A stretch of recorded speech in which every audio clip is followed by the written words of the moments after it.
Et on en vient à la délibération DU 98, dénomination rue Françoise Gillot, et la parole est à Gilles Ménède. Oui, merci Monsieur le maire. Effectivement, un conseil d'arrondissement qui démarre sur le chapeau de roue. Monsieur le maire, chers collègues, Madame Prémel, nous recevons avec plaisir donc cette dénomination de la rue Françoise Gillot qui contribue une nouvelle fois à la féminisation des noms de rues, places, avenues de l'espace public. Et nous avions effectivement un considérable retard dans la parité des dénominations que nous continuons donc retard à rattraper. J'ai fait un petit exercice, c'est de voir un petit peu les différentes dénominations que nous avions fait dans les 10 dernières années, et nous avons commencé légèrement à reprendre notre retard, puisque déjà en tant qu'élu adjoint aux espaces verts, nous avons en 2014 le jardin Jeanne Vial, journaliste résidente, femme politique française, sénatrice, qui porte donc le nom de Jeanne Vial. En 2016, le maire le rappelle souvent, la place Jeanne Boeck, résidente française, membre des Forces françaises libres.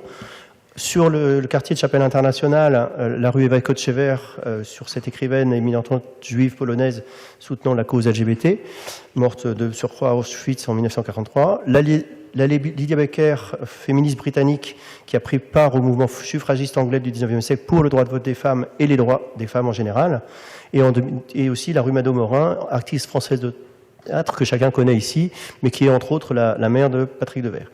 Dans la féminisation aussi des artères parisiennes, le boulevard de Rochechouart est devenu le boulevard Marguerite de Rochechouart, l'abbesse de Montmartre. Le square Busque, j'y suis attaché, est devenu le square Louise Weber, du nom de la danseuse de French Cancan.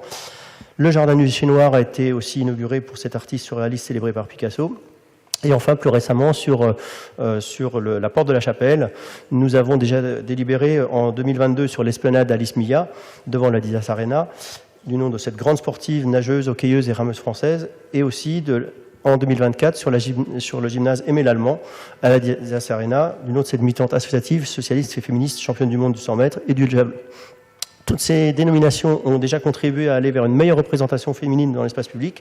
Nous rattrapons notre retard, et donc je suis très heureux que vous puissiez nous dire quelques mots sur la rue François Gillot et cette personne qui est artiste peintre, écrivaine française, bien sûr, d'abord, avant d'être aussi la compagne de Picasso. Merci Gilles Ménède. La parole est à Daniel Prémel, qui a sans doute quand même quelque chose à ajouter. Ah oui, je vais quand même rajouter des choses. Même si, effectivement, je remercie beaucoup Gilles d'avoir fait ce récapitulatif de tous les noms de femmes que nous avons donnés jusqu'à présent, et ce n'est pas fini. Donc, en tout cas, ce que je voulais vous dire, c'est que pour Françoise Gillot, les choses ne sont pas si simples.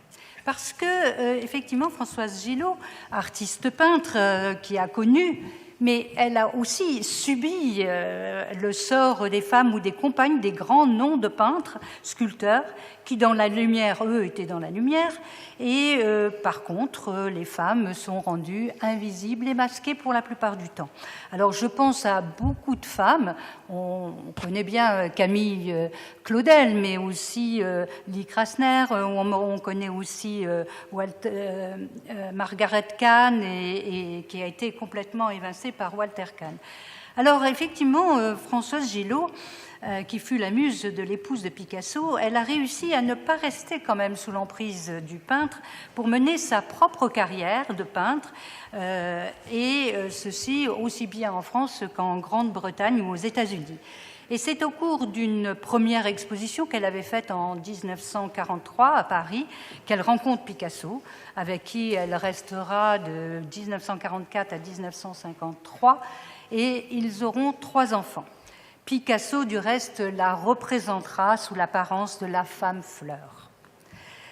Mais à la séparation d'avec Picasso, elle s'installe à Paris et elle publie en 1964 un livre, donc Vivre avec Picasso. Alors si ce livre fut un succès, il suscita de nombreuses critiques et la colère du peintre, lui fermant à ce moment-là toutes les portes de toutes les galeries.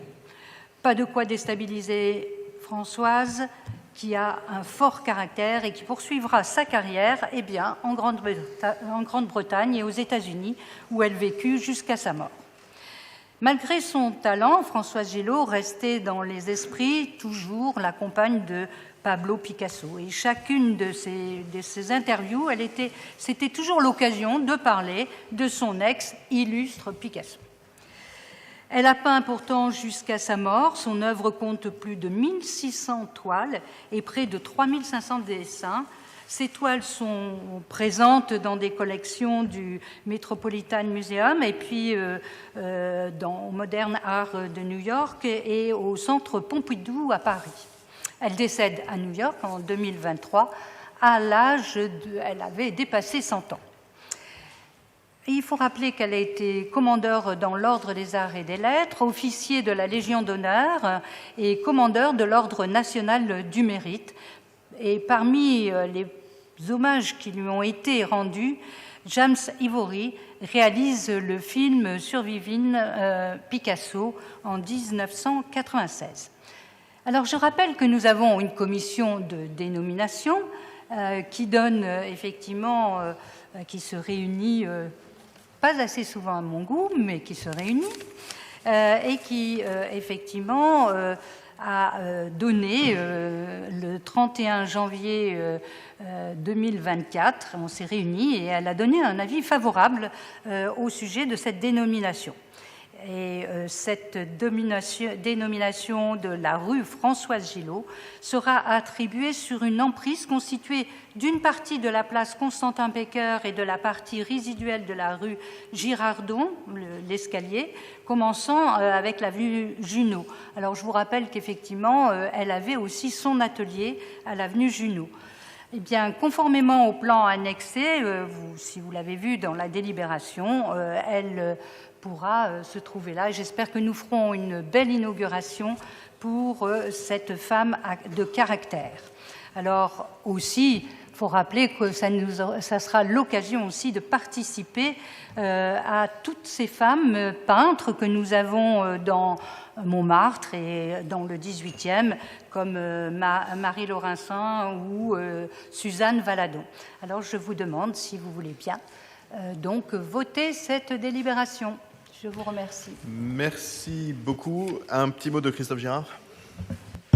Alors, étant sans doute l'un des plus âgés de ce conseil, j'ai eu la chance de connaître Françoise Gillot dans mes années new-yorkaises, mais ce que je voulais ajouter, c'était surtout le fait qu'elle a une fille remarquable, qui elle est toujours vivante, qui est Paloma, née en 49 de mémoire, et qui est une grande artiste et que vous connaissez. Voilà, donc sa mère avait une grande fierté, et Paloma parle très bien de sa mère et de sa liberté, de ses combats de liberté, de son talent aussi, dans un livre, une interview qu'elle avait faite sur le livre de sa mère.